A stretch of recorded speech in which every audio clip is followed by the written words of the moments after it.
स्नातकोत्तर उत्तरार्ध के प्रिय बच्चों,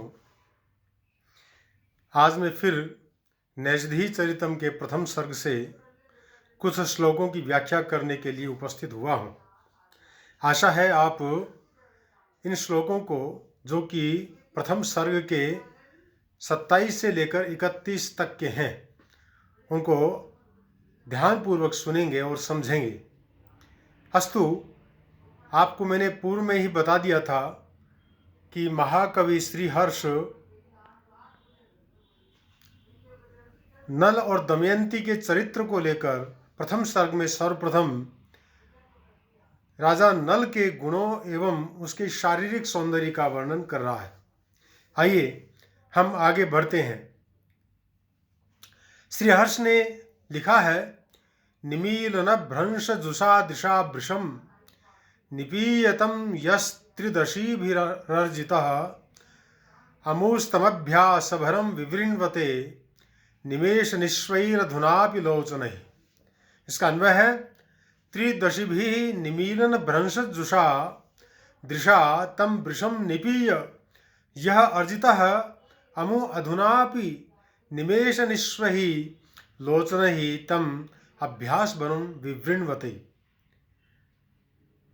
त्रिदर्शिभिः अर्थात जो देवांगनाएं हैं, देवताओं की जो स्त्रियां हैं, उन्होंने निमीलन भ्रंश जुषा निमेष रहित दृष्टि से, अर्थात आंखों को पलक झपकाने का जो समय होता है वह पलक बिना झपकाए, अर्थात निर्निमेष दृष्टि से,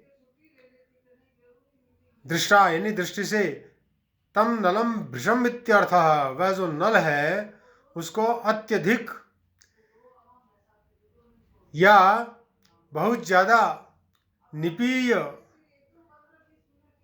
उसको तृष्णा से देख करके, निपीय का मतलब यहाँ पर अच्छी तरह से पी करके ऐसा अर्थ होता है, लेकिन यहाँ पर भरपूर तृष्णा से देखकर यह अर्जितः, जिस अभ्यासाधिक्य को प्राप्त किया, अमु अधुनापि निमेष निश्वहि लोचनहि, वे अब भी निर्निमेष नेत्रों से बिना पलकों को झपकाए वे तम अभ्यास वरम विवृण्वते, उस अभ्यासाधिक्य को प्रकट करती हैं। यहाँ कुछ खास शब्द हैं, उनको समझ लेना चाहिए। त्रिदशी भी अर्थात देवांगनाओं द्वारा तृतीया यौवनाख्या दशा यस्य, त्रिशब्दस्य अत्र त्रिभागवत तृतीयार्थकता, यद्वा तिस्रः जन्मस्थिति विनाशाख्या दशः यस्य स त्रिदशः, बहुव्रीहि समास है यहाँ पर। यद्वा त्रीन तापान दशति नाशयति इति, यहाँ पर त्रि उपपद पूर्वक दंश धातु से क प्रत्यय मूल विभुजादिभ्य कह सूत्र से प्राप्त होता है। प्रिशोद्रातित्वात् न का यहाँ पर लोप हो गया है। यद्वा त्र्यधिकारास्तिरावृताश्च दश त्रयस्त्रिंशत् भेदात्यर्थः अस्य, समास में यहाँ दस प्रत्यय प्राप्त हुआ है। साग पार्थिवादित्वात् संधि का अलोप हुआ है। त्रिदशस्य त्रिदशी, या त्रिदश उपद पूर्वक नीस प्रत्यय की प्राप्ति होने पर तृतीया के बहुवचन में रूप बनता है त्रिदशी भी। निमीलन भ्रंश जुषा अर्थात पलकों की गिरने के अभाव से युक्त, अर्थात पलकों को बिना झपकाए हुए, इस प्रकार का अर्थ यहाँ पर लिया जाता है।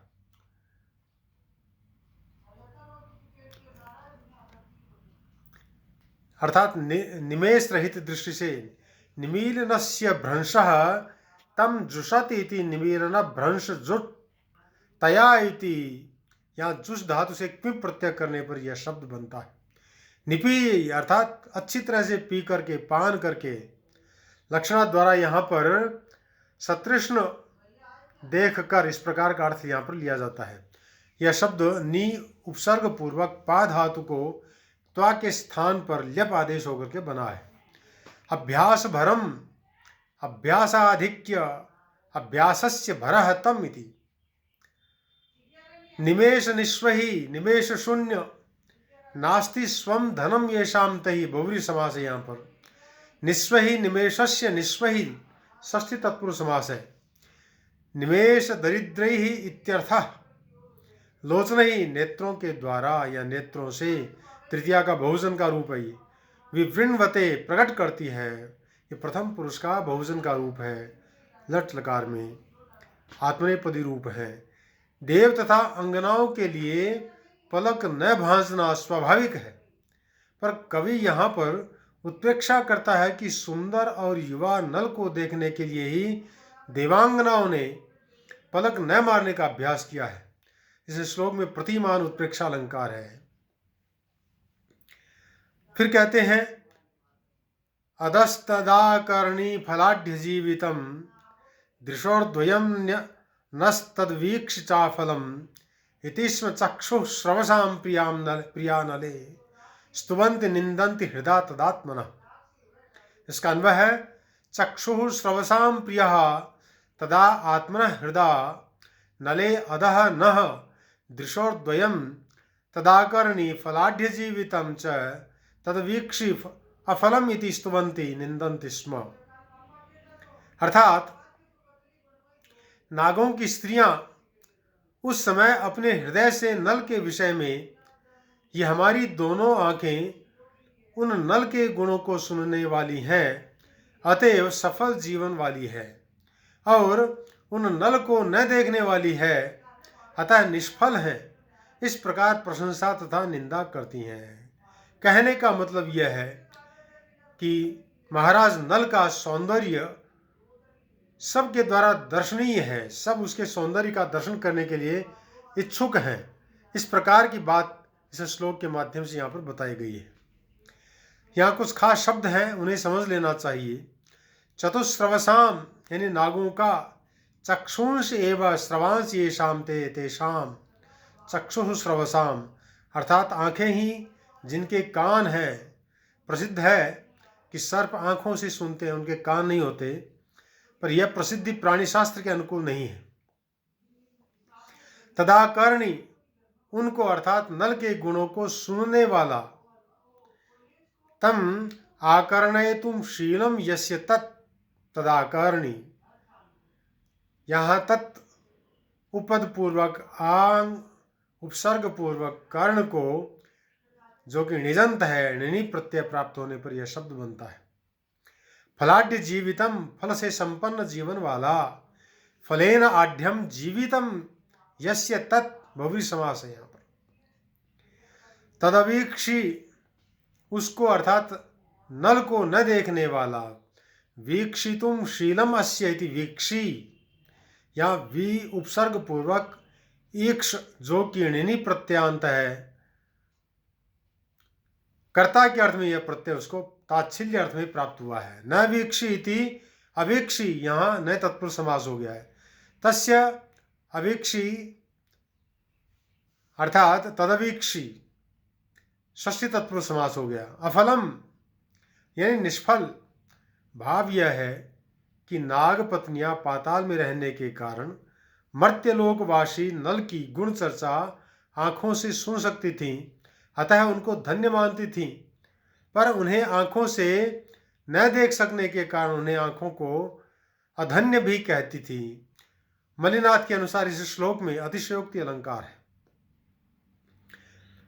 श्री हर्ष फिर कह रहे हैं, विलोकयंती भी रजस्वना रजस्व भावना बलादमुम नेत्र निमीलनेष्वपि अलंभि मर्त्याभिरमुष्य दर्शने न विघ्न लेशोपि निमेष निर्मिता। अर्थात इसका अन्वय है, अजस्त्र भावना बलात् अमुम तत्र निमीलनेषु अपि विलोकयन्तिभिः मर्त्याभिः अमुष्य दर्शने निमेष निर्मितः विघ्न लेशोपि न अलंभि। अर्थात निरंतर चिंतन के प्रभाव से और तन्मयता के कारण नेत्रों को मूंदने पर भी उस नल को देखती हुई मानवियों के द्वारा उन नल के दर्शन के संबंध में नेत्र संकोच जन्य विघ्न का लेश भी नहीं प्राप्त किया गया। खास शब्दों के माध्यम से इसको समझ लेना चाहिए। अजस्र भावना बलात् यानी सतत ध्यान के प्रभाव से, अजस्रम भावना यदि अजस्र भावना सुप्त शुभा समास है, तस्याः बलम इति अजस्र भावना बलम तस्मात् इति अजस्र भावना बलात्। अंत में जाकर षष्ठी तत्पुरुष समास हो गया है और पंचम यंत्र रूप है ये अजस्र भावना बल इस शब्द का। नेत्र निमीलनेषु, आंख बंद करने में, क्योंकि मानवी स्त्रियां नेत्र मूंदने पर भी स्वहृदय स्थित नल को देखती रहती थी, अतः नेत्र निमीलन के कारण उन्हें नल को देखने में कोई बाधा नहीं आती थी। विलोकयंती भी देखती हुई, यह क्षत्रिय प्रत्यांत शब्द है जिसका तृतीया का बहुवचन का रूप है। ये वि उपसर्ग पूर्वक निजंत लोक धातु से लट लकार के अर्थ में यहाँ पर क्षत्रिय प्रत्यय प्राप्त हुआ है। फिर स्त्रीलिंग की विवक्षा में उसको नीव प्रत्यय की प्राप्ति होने पर और तृतीया के बहुवचन के अंदर विलोकयंती भी इस प्रकार का रूप बनता है। यह मर्त्या भी इसका विशेषण है। मर्त्या भी अर्थात मृत्युलोक की जो स्त्रियां हैं उनके द्वारा। म्रियन्ते अत्र इति मृतो भूलोकस तत्र भवा मर्त्या, मर्त धातु से यत प्रत्यय और टाप प्रत्यय करने पर मर्त्या शब्द बनता है। उसका तृतीया का बहुवचन का रूप मर्त्या भी ऐसा बनता है। निमेष निर्मितः, पलकों के गिरने से उत्पन्न। निमेष ही निर्मितः इति निमेष निर्मितः, तृतीया तत्पुरुष समास है यहाँ पर। अलम भी प्राप्त किया गया, लब धातु को लुंग लकार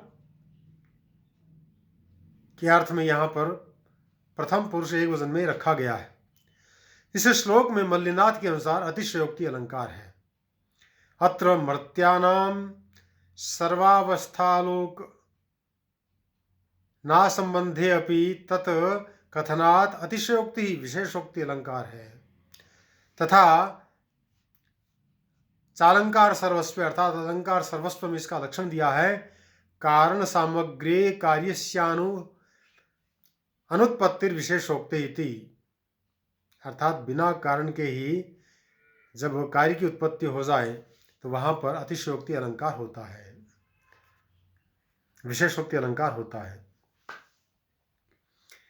अब पतिव्रता स्त्रियों को छोड़कर सभी स्त्रियों का नल के प्रति अनुराग कैसा है, इस बात का वर्णन करते हुए कवि कहते हैं, न का निशी स्वप्न गतम ददर्शतम जगाद गोत्रस्खलिते चकानतम तदात्मताध्यात् धवारते चका चकारवान स्वमनोद्भवम। अर्थात का निशी तम स्वप्नगतम न ददर्श, काच गोत्रस्खलिते तम न जगाद, काच वा रते तदात्मता ध्यातवा धवा स्वमनोभवोद्भवम न चकार। अर्थात किसी स्त्री ने रात में उन्हें अर्थात नल को स्वप्न में नहीं देखा। किस स्त्री ने अपने पति के नाम लेने को या नाम लेने की भूल में उनको अर्थात नल को नहीं पुकारा, अर्थात नल का नाम नहीं लिया, अथवा संभोग में नल जैसे या नल रूप से पति का ध्यान करने वाली किसने अपने काम को प्रकट नहीं किया। अर्थात स्त्रियां सब नल के रूप सौंदर्य से बहुत आकृष्ट हैं और हर कार्य में नल का वे दर्शन करती हैं। इस प्रकार की बात यहाँ पर इस श्लोक के अंदर बताई गई है। यहाँ कुछ खास शब्द हैं, उन्हें भी देख लेना चाहिए। स्वप्न गतम न ददर्श, स्वप्न में नहीं देखा, अर्थात मुग्धा नायिका स्वप्न में नल को ही देखती थी। गोत्रस्खलितम यानी नामोच्चारण के भ्रम में अर्थात मध्या नायिका नलासक्त चित्त होने से अपने पति के नाम के स्थान पर नल का नाम उच्चारण करती थी। नाम गोत्रम कुलम गोत्रम गोत्रस्तु धरणीधर, यादव प्रकाश में इस प्रकार से कहा गया है। जगाद कहा, गद धातु का लिट लकार का प्रथम पुरुष के एक वचन में यह रूप बनता है।